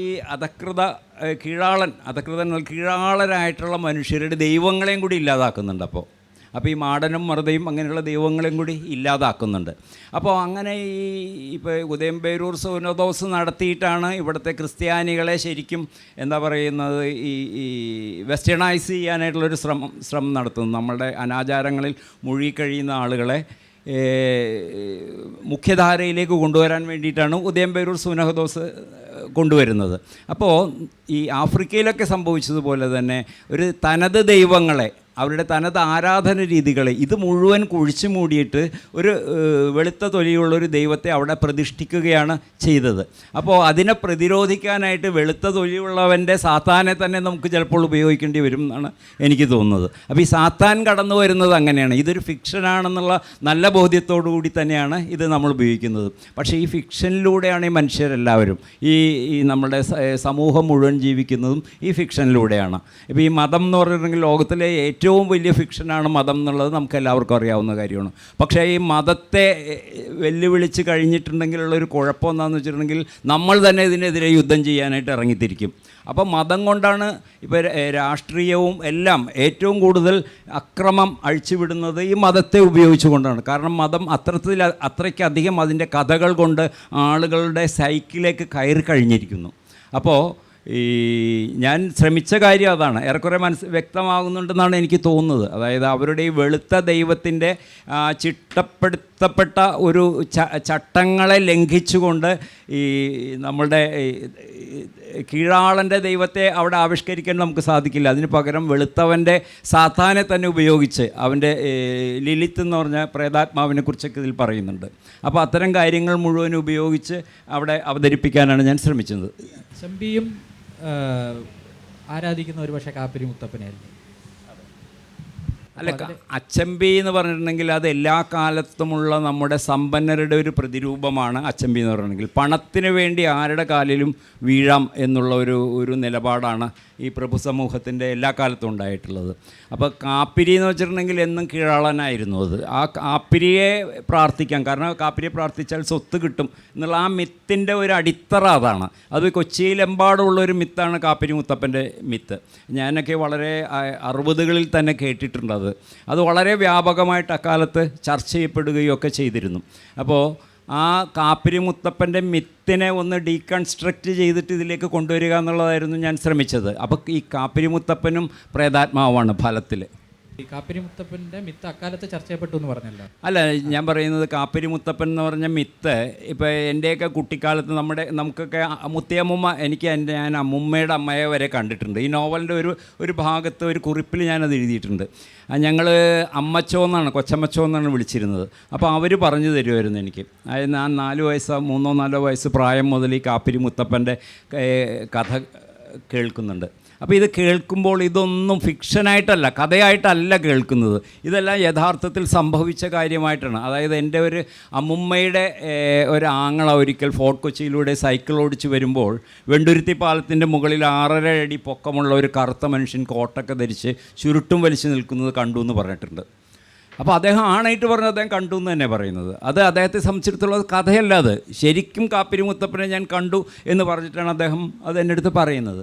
അപ്പോൾ അദ്ദേഹം സെക്കൻഡ് ഷോ സിനിമയ്ക്ക് പോവുകയായിരുന്നു. അപ്പോൾ ഇത്രയ്ക്ക് ആ കഥയിൽ ജീവിച്ചതാണ് എന്ന് പറയുന്നതാണ്. ഇപ്പോൾ ഈ ജോസഫ് ക്യാമ്പലൊക്കെ പിൽക്കാലത്ത് പഠനങ്ങൾ നടത്തിയിട്ടുണ്ട്. അതായത് ഈ മിത്ത് പണ്ടുള്ള മനുഷ്യവിഭാഗം ജീവിച്ച ജീവിതം തന്നെയാണ് പിന്നീട് ഇപ്പോൾ ഹീറോസ് ജേണി എന്നൊക്കെ പറഞ്ഞിട്ട് അദ്ദേഹത്തിൻ്റെ പുസ്തകത്തിനകത്ത് പറയുന്നുണ്ട്. ഈ ഒരു ഹീറോ പഴയ പുരാണങ്ങളിലുള്ള ഹീറോയുടെ ജേണി തന്നെയാണ് ഇപ്പോഴത്തെ പുതിയ കാലത്തുള്ള ഒരു നായകൻ നടത്തുന്നതെന്ന് പറഞ്ഞിട്ടുണ്ട്. ജോർജ് ലൂക്കാസിൻ്റെ സ്റ്റാർ വാർസ് മുഴുവൻ കണ്ട ശേഷം അദ്ദേഹം പറഞ്ഞത് അതാണ്. ഈ ജോസഫ് ക്യാമ്പൽ പറഞ്ഞത് സ്റ്റാർ വാർസിലെ ആ ജേണി ശരിക്കും ഈ ഗ്രീക്ക് മിത്തോളജിയിലെ നായകൻ്റെ ജേണി പോലെ തന്നെയാണ്, അതേ യാത്ര തന്നെയാണ്. അതായത് മനുഷ്യ സമൂഹം പൂർവിക കാല അപ്പോൾ ആ പരമ്പരകളായിട്ട് ഇങ്ങനെ ആവർത്തിച്ചുകൊണ്ടിരിക്കുകയാണെന്ന് ഞാൻ പറയുന്നത്. ഇപ്പോൾ പറയുന്ന പലരും പറയുന്നത് ആധുനികത ചെയ്തത് ഈ കാക്കനാടനെയും മുകുന്ദനെയും എം പി നാരായണപിള്ളയെയും സേതുവിനെയും പുനത്തിൽ കുഞ്ഞബ്ദുള്ള ഇവരെയൊക്കെ അങ്ങ് ആഘോഷിക്കുകയായിരുന്നു എന്നുള്ള ഒരു രീതിയിലാണ് ഇപ്പോൾ എൻ്റെ അതിനോട് വിയോജിപ്പുള്ള ആളുകളുണ്ടാവാം, ആയിക്കോട്ടെ. എങ്കിലും പൊതുവെ കണ്ടുവരുന്ന ഇങ്ങനെ ഒരു സമീപനമാണ് ഇപ്പോൾ അപ്പനെ വിമർശിക്കുന്ന ആൾക്കാർ പറയുന്നത്. പക്ഷേ ഞാൻ പറയുന്നത്, ഇപ്പോൾ KP അപ്പൻ കാക്കനാടിനെ കുറിച്ച് എഴുതിയിട്ടുള്ളത് താങ്കൾ കണ്ടിട്ടുണ്ടാകും. പലപ്പോഴും ശിഥില സമാധിയിലെന്നുള്ള കാളിദാസൻ്റെ ഒരു പ്രയോഗം വെച്ചിട്ടുള്ളൊരു ഒരു ഒരു ഒരു ടൈറ്റിലാണ് ആ ലേഖനത്തിന് കൊടുത്തിരിക്കുന്നത് എന്നുള്ളത് ഞാൻ പെട്ടെന്ന് ഓർക്കുന്നു. ഈ മുകുന്ദൻ്റെ മികച്ച 1-2 നോവലുകളെ കുറിച്ച് പറഞ്ഞ ശേഷം അപ്പൻ എഴുതിയൊരു വാചകം ഇത് പറഞ്ഞപ്പോൾ എൻ്റെ മനസ്സിൽ പെട്ടെന്ന് ഓർമ്മ വന്നു. അതിന് ഈ 2-3 നോവലുകളുടെ പേര് പറഞ്ഞിട്ട് അദ്ദേഹം പറയുകയാണ്, ഇതിനെ തുടർന്ന് വന്ന മുകുന്ദൻ്റെ നോവലുകൾ ഒരു നോവലിസ്റ്റിൻ്റെ ഖേദപ്രകടനം പോലെ എൻ്റെ മുന്നിൽ കിടക്കുന്നു എന്നുള്ളൊരു അതിശക്തമായ വിമർശനമാണ് KP അപ്പൻ്റെ ഭാഗത്തു നിന്ന്. ഇവരെ രണ്ടുപേരെ ഇപ്പോൾ കാക്കനാടനൊക്കെ ഞാൻ മനസ്സിലാക്കിയത്, കാക്കനാടനൊക്കെ അക്കാലത്ത് തന്നെ അതിനെതിരെ ശക്തമായിട്ട് പ്രതികരിച്ചിരുന്നു എന്നാണ് ഞാൻ മനസ്സിലാക്കുന്നത്. പിന്നീട് കാക്കനാടൻ മുകുന്ദനെ വിമർശിച്ചു, അത് വേറൊരു കാര്യം. പോട്ടെ, നമ്മൾ അപ്പനെ അങ്ങനെ സൂക്ഷ്മമായിട്ട് നോക്കുമ്പോൾ ഈ പറഞ്ഞൊരു സംഗതി അതിനകത്തുണ്ട്. അതായത് അപ്പൻ ഒരിക്കൽ ഒരു മറുപടി പറഞ്ഞിട്ടുണ്ട്. എനിക്ക് തോന്നുന്നു ഈ നമ്മുടെ ആനുകാലികങ്ങളിൽ വന്ന കഥകളെക്കുറിച്ചൊക്കെ നമ്മൾ സാധാരണ പറയാറുണ്ടല്ലോ, അതായത് പുതിയ കഥകളാണല്ലോ. അപ്പോൾ അദ്ദേഹം ഒരിക്കൽ പറഞ്ഞു, ഞാനൊരു വാർഷിക കണക്കെടുപ്പുകാരനല്ല എന്ന് പറഞ്ഞു. ആരുടെ പേര് പറഞ്ഞിട്ടില്ല എന്ന് ചോദിച്ചു. അപ്പോൾ ഞാൻ പറഞ്ഞു വരുന്നത് വെച്ചാൽ അപ്പനിന് മറുപടി പറഞ്ഞിട്ടുണ്ട് എന്നുള്ളത് കൊണ്ടാണ്. ഒരിക്കൽ അദ്ദേഹം എഴുതിയതാണ്, ഞാനൊരു വാർഷിക കണക്കെടുപ്പാൻ എന്ന് വെച്ചാൽ അദ്ദേഹം പേരുകൾ സൂചിപ്പിച്ചിട്ടില്ല, അതായത് ആളുകളുടെ പേരുകൾ സൂചിപ്പിച്ചിട്ടില്ല എന്ന് പറഞ്ഞപ്പോൾ അദ്ദേഹത്തിൻ്റെ മറുപടി അങ്ങനെയായിരുന്നു, ഞാൻ അതിൻ്റെ ഒരു വാർഷിക കണക്കെടുപ്പുകാരനല്ല. അതൊരു നല്ല മറുപടിയാണ്. അദ്ദേഹം ഈ ഒരു എക്സിസ്റ്റൻഷ്യലിസ്റ്റ് നിരൂപകനായിരുന്നു എന്നാണ് ഞാൻ വിശ്വസിക്കുന്നത്. എനിക്ക് തോന്നുന്നു ഇവിടെ ഇപ്പോഴും ഒരു എക്സിസ്റ്റൻഷ്യലിസ്റ്റ് സാഹിത്യം ശരിയായ അർത്ഥത്തിൽ ഉണ്ടായിട്ടുണ്ടോ എന്ന് പോലും എനിക്ക് സംശയമുണ്ട്. കാരണം ഒരു ഫ്രഞ്ച് എക്സിസ്റ്റൻഷ്യലിസത്തിൻ്റെ ഒരു പകർപ്പെഴുത്താണ് നമ്മളുടെ ഇവിടെ സംഭവിച്ചുകൊണ്ടിരുന്നത്. ഇതിനെ നമ്മൾ ആഘോഷിക്കുകയാണ് ചെയ്തിരുന്നത്. ഇതെല്ലാം ഭൂതകാലമാണ്, നമ്മൾ വീണ്ടും ഭൂതകാലത്തെക്കുറിച്ചാണ് പറഞ്ഞുകൊണ്ടിരിക്കുന്നത്. അതായത് ഒരു വർത്തമാന കാലത്ത് വലിയ എഴുത്തുകാർ ഉണ്ടാകാനുള്ള സാധ്യതയെ അടച്ചു കളഞ്ഞു എന്നാണ് ഞാൻ കുറ്റപ്പെടുത്തുന്നത്. ഇന്നും അത് ആവർത്തിക്കുകയാണ് ചെയ്യുന്നത്. അപ്പൻ്റെ കേസിൽ എനിക്ക് അതിനോട് വിയോജിപ്പുണ്ട്. ഞാൻ ഇപ്പോൾ പൂർണ്ണമായിട്ടും അപ്പനെ KP അപ്പൻ്റെ കാലത്ത് തന്നെ VP ശിവകുമാർ എന്ന് പറഞ്ഞൊരു ഗംഭീരനായ എഴുത്തുകാരനുണ്ടായിരുന്നു ഇവിടെ തിരുവനന്തപുരത്ത് ജീവിച്ചിരുന്ന. ഇന്നും അദ്ദേഹത്തിൻ്റെ കഥകൾ എടുത്തു നോക്കിക്കഴിഞ്ഞാൽ മികച്ച കഥകളാണ് അദ്ദേഹം എഴുതിയിരിക്കുന്നത്. C അയ്യപ്പൻ എന്ന് പറഞ്ഞിട്ടുണ്ടെങ്കിൽ ഗംഭീരമായ ഒരു എഴുത്തുകാരനുണ്ടായിരുന്നു. പ്രേതഭാഷണം, ഒത്തിരി കഥകളുണ്ട്. ഈ C അയ്യപ്പൻ എറണാകുളത്ത് മഹാരാജാസ് കോളേജിൽ ജീവിച്ചിരുന്നപ്പോൾ അന്ന് ആ കോളേജിൽ തന്നെ MK സാനു, ഈ ലീലാവതി, M തോമസ് മാത്യു, ഇങ്ങനെ വലിയ നിരൂപകരുണ്ടായിരുന്നു. ഇവരാരും അദ്ദേഹത്തെക്കുറിച്ച് എഴുതിയിട്ടില്ല, എന്ന് കാണാൻ പറ്റിയിട്ടില്ല. അത് കീഴാള സാഹിത്യം ആയതുകൊണ്ടായിരിക്കാം. പക്ഷേ കീഴാള സാഹിത്യമാണ് എഴുതിയെങ്കിലും അദ്ദേഹത്തിൻ്റെ അതിമനോഹരമായ ചെറുകഥകളുണ്ട്. വളരെ അനുഭൂതി തരുന്ന ഗംഭീരമായ ചെറുകഥകൾ C അയ്യപ്പൻ എഴുതിയിട്ടുണ്ട്. വളയഞ്ചിറങ്ങര പോലെയുള്ള ഗംഭീര കഥകൾ എഴുതിയിട്ടുണ്ട്. ഇത് നമ്മളുടെ ഈ നിരൂപകരുടെ കണ്ണിൽ പെട്ടിട്ടില്ല എന്ന് പറഞ്ഞു കഴിഞ്ഞിട്ടുണ്ടെങ്കിൽ ഞാൻ പറഞ്ഞത് ഒരു അധികമായി കാണാൻ ശേഷിയുള്ള ഒരാളായിരിക്കണം നിരൂപകൻ. അല്ലെങ്കിൽ അയാളെ നിരൂപകൻ എന്ന് പറയില്ല, അയാളെ വെറും ഒരു വായനക്കാരൻ എന്നേ നമുക്ക് പറയാനുള്ളൂ. അപ്പോൾ ഞാൻ പറഞ്ഞു വന്നതാണ്, ആ വായനക്കാരൻ ഏറ്റവും കൂടുതൽ പ്രശസ്തരായ എഴുത്തുകാരെ ഇങ്ങനെ പ്രശംസിച്ചുകൊണ്ടേയിരുന്നു. അത് നമ്മളൊരു കാലത്ത് യേശുദാസിനെ മാത്രം പ്രശംസിച്ചുകൊണ്ടിരുന്നത് പോലെ ഒരാൾ മരിക്കുമ്പോൾ വേണം. ഇപ്പോൾ ജയേന്ദ്രൻ മരിച്ചപ്പോഴാണ് നമ്മൾ ജയേന്ദ്രനെ ആഘോഷിക്കാൻ തുടങ്ങിയത്. അങ്ങനെ ഒരു സൂക്കേട് നമുക്കുണ്ട്. ഒരാൾ മരിച്ചാലേ അയാൾ നമ്മൾ ആഘോഷിക്കുകയുള്ളൂ എന്നുള്ളൊരു കുഴപ്പമുണ്ട്. നിർമ്മൽകുമാറിനെ പോലുള്ള ആളുകളെ രവിയുടെ കഥകളെക്കുറിച്ച് എഴുതിയിട്ടുണ്ട്. രവിയുടെ കഥകളുടെ ആമുഖം അപ്പൻ സാർ എഴുതിയിട്ടുണ്ട്. അതുപോലെ തന്നെ രവി ഇവിടെ എത്ര പേർക്ക് അറിയുമെന്ന് എനിക്ക് അറിഞ്ഞുകൂടാ, എങ്കിലും അതുപോലെ തന്നെ നമ്മുടെ TP കിഷോറിൻ്റെ കഥകൾക്ക് അദ്ദേഹം ഒരു ആമുഖം എഴുതിയിട്ടുണ്ട്. ഇപ്പോൾ നമ്മൾ പറഞ്ഞു വന്ന ഒരു ഇതിലേക്ക് വന്നു കഴിഞ്ഞാൽ, അപ്പോൾ താങ്കൾ പറയുന്ന ഇപ്പോൾ ഇനി നമുക്ക് സിനിമ എന്നുള്ളൊരു വിഷയത്തിൽ ഇപ്പം ഞാൻ തുടക്കത്തിൽ സൂചിപ്പിച്ചു, ഇപ്പോൾ കഥയിലും നോവലിലും എഴുതുന്ന പോലെ തന്നെ സിനിമയിലും ശ്രദ്ധിക്കപ്പെട്ട ഒരു പേരാണ്, ഇപ്പോൾ ഈമയോ അതിനു മുമ്പ് കുട്ടി സ്രാങ്കോ ഒക്കെ ശ്രദ്ധിക്കപ്പെട്ട ഒരു പേരാണ് PF മാത്യൂസ് എന്ന് പറയുന്നത്. യഥാർത്ഥത്തിൽ ഈ സാഹിത്യം എഴുതുമ്പോൾ കൃത്യമായിട്ടുള്ള ഒരു എന്താ പറയുക, മികച്ച ഒരു സാഹിത്യകൃതി എന്നുള്ള ഒരു സങ്കല്പം മനസ്സിൽ വെച്ച് എഴുതുന്ന താങ്കൾ ഈ തീർച്ചയായിട്ടും സിനിമ ഒരു വാണിജ്യ ഘടകങ്ങളുള്ള ഒരു സംഗതിയാണല്ലോ, ഒരു കലാരൂപമാണല്ലോ. അപ്പോൾ അതിലേക്ക് വരുമ്പോൾ ഇതിൽ എന്തെങ്കിലും ഇത്തരത്തിലുള്ള കോംപ്രമൈസുകൾ അല്ലെങ്കിൽ അത്തരത്തിലുള്ള കോംപ്രമൈസുകൾ ആവശ്യപ്പെടാറുണ്ടോ? അല്ലെങ്കിൽ അത്തരത്തിൽ ചെയ്യാറുണ്ടോ ബോധപൂർവം? പണ്ട് ശ്രീനിവാസൻ പറഞ്ഞതുപോലെ ഞാൻ എഴുതിയ സിനിമകളെക്കാളും എഴുതാതെ വിട്ട സിനിമകളാണ് കൂടുതലുള്ളത്. വളരെ കുറച്ച് സിനിമകളെ ഞാൻ എഴുതിയിട്ടുള്ളൂ. അത് സിനിമ ഒരു എഴുത്തുകാരൻ്റെ മാധ്യമമല്ല എന്ന് തന്നെ എനിക്ക് നല്ല ബോധ്യമുണ്ട്. സിനിമ എഴുത്തുകാരൻ്റെ മാധ്യമമല്ല. അതായത് എഴുത്തുകാരന് 4 ചക്രം കിട്ടണമെങ്കിൽ സിനിമയോ ടെലിവിഷൻ പരമ്പരകളോ പോലുള്ള കാര്യങ്ങൾ കിട്ടണം. അല്ലെങ്കിൽ ഇവൻ എന്നെന്നും പട്ടിണിയിലായിരിക്കും. കേരളത്തിലെ അവസ്ഥ അത് തന്നെയാണത്. എനിക്ക് തോന്നുന്നു പണ്ട് ഹോളിവുഡിലേക്ക് അവസ്ഥ ഇത് തന്നെയായിരുന്നു. വില്യം ഫോക്നറൊക്കെ ഹോളിവുഡിൽ വന്നിട്ട് കാശിന് വേണ്ടിയിട്ട് സിനിമ എഴുതാൻ നിന്നിട്ടുണ്ട്. എന്നിട്ട് ഒരു സ്റ്റുഡിയോ എക്സിക്യൂട്ടീവ് അദ്ദേഹത്തെ ഗെറ്റ് ഔട്ട് അടിച്ചു. അങ്ങനെയുള്ളൊരവസ്ഥ കേരളത്തിലുണ്ട്. അപ്പോൾ ഞാൻ അധികം സിനിമയൊന്നും എഴുതിയിട്ടില്ല. ഈ പുത്രൻ, കുട്ടിസ്രാങ്ക്, ഈമായവ്, അതിരൻ, ഈ 4 സിനിമ എഴുതിയിട്ടുള്ളൂ. അത്രയും പാപമേ ഞാൻ ചെയ്തിട്ടുള്ളൂ എന്നാണ് ഞാൻ പറയുന്നത്. അതിൽ കൂടുതൽ പാപങ്ങളൊന്നും ഞാൻ ചെയ്തിട്ടില്ല. അപ്പോൾ ശരിക്കും പറഞ്ഞാൽ ഒരു എഴുത്തുകാരൻ ഒന്നുമില്ലാതായി പോകുന്ന ഒരു മേഖലയാണ് സിനിമ എന്നാണ് ഞാൻ വിശ്വസിക്കുന്നത്. അത് എന്നും അങ്ങനെ തന്നെയായിരുന്നു. അത് ചോദിക്കാൻ കാര്യം എന്ന് പറഞ്ഞാൽ ഇവർ എഴുത്തുകാർ സിനിമയ്ക്ക് വേണ്ടിയാണ് കഥ എഴുതുന്നത്, അല്ലെങ്കിൽ ഈ പറയുന്ന ദൃശ്യം എന്നുള്ളതിനെ ദൃശ്യാഖ്യാനത്തെ മുന്നിൽ കണ്ടുകൊണ്ടാണ് കഥകൾ എഴുതുന്നത് എന്ന് വരെയുള്ളൊരു തരത്തിലുള്ളൊരു വിമർശനം നിലനിൽക്കുന്നുണ്ടെന്നാണ് ഞാൻ. അല്ല, അത് ശരിയായിരിക്കാം. കാരണം ഇപ്പം എൻ്റെ തലമുറയിൽ 45 വർഷമൊന്നും കാത്തിരിക്കാനൊന്നും പുതിയ തലമുറയിലുള്ള കുട്ടികൾ തയ്യാറല്ല. അവരെ ഞാൻ കുറ്റം പറയില്ല. കാരണം കൂടുതൽ ആളുകൾ വാങ്ങി വായിക്കാൻ വേണ്ട വണ്ണം എഴുത്തിനെ മാറ്റി തീർക്കുകയാണ് അവർ ചെയ്യുന്നത്. അവർക്കറിയാം പുസ്തകം എന്ന് പറഞ്ഞൊരു വിപണന വസ്തു കൂടിയാണെന്നുള്ള വിവരം അവർക്കറിയാം. അപ്പോൾ എങ്ങനെ വിപണനം ചെയ്യപ്പെടാം എന്ന് ആലോചിച്ചുകൊണ്ടാണ് അവരത് ചെയ്യുന്നത്.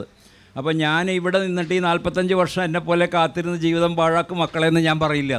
അത് അതിൻ്റെ ആവശ്യമില്ലെന്ന് അവർക്ക് ഇഷ്ടമുള്ളവർ ചെയ്യട്ടെ. മാത്രമല്ല, ഇതൊരു ജനാധിപത്യ രാജ്യമാണ്. ഒരാൾക്ക് അയാൾക്ക് ഇഷ്ടമുള്ള പണി ചെയ്യാം. അയാൾക്ക് സിനിമാറ്റിക് നോവൽ വേണമെങ്കിൽ അത് എഴുതാം, എന്ത് വേണമെങ്കിലും അയാൾക്ക് ചെയ്യാം. അപ്പോൾ അതിനെതിരെ വിമർശിക്കേണ്ട ആവശ്യമില്ല എന്നുള്ളതാണ് എനിക്ക് തോന്നുന്നത്. കാരണം ജനപ്രിയ സാഹിത്യം എല്ലാ കാലത്തും ഉണ്ടായിട്ടുണ്ട്. ഇപ്പം നമ്മളൊക്കെ ജനപ്രിയ സാഹിത്യം, ഞാനൊക്കെ ജനപ്രിയ സാഹിത്യം തന്നെയാണ് വായനയിലേക്ക് വന്നത്. മുട്ടത്തുവർക്കി വായിച്ചു തന്നെയാണ്, കോട്ടയം പുഷ്പനാഥൊക്കെ വായിച്ചു തന്നെയാണ് വായനയിലേക്ക് പിച്ച വെച്ച് വരുന്നത്. അപ്പോൾ അതുണ്ടാവും, അത് എല്ലാ കാലത്തും ഉണ്ടാവും. അതിനെ ഞാൻ ദോഷം പറയില്ല. അതിൻ്റെ ഇടയിൽ അല്ലെങ്കിൽ അതിൻ്റെ ഒരു പ്രളയത്തിൽപ്പെട്ടിട്ട് ചില നല്ല കൃതികൾ മുങ്ങിപ്പോകുന്നു എന്ന് പലരും പറയാറുണ്ട്. അതിനെ എങ്ങനെ ഒരു എഴുത്തുകാരെന്നുള്ള രീതിയിൽ മാത്യു ചേട്ടൻ കാണുന്നത്? അല്ല, അത് ആ പറയുന്നതിൽ വലിയ അർത്ഥമൊന്നുമില്ല. കാരണം ഒരാളൊരു നല്ല കൃതിയിലേക്ക് എത്തുന്നതിന് അയാൾക്ക് അയാളുടേതായ ഒരു വായന സംസ്കാരമുണ്ട്. അത് കുറേ സമയമുള്ളൂ. ഒരു പുസ്തകം വായിക്കുക എന്ന് പറഞ്ഞിട്ടുണ്ടെങ്കിൽ വായിച്ച് തള്ളലല്ല അത്.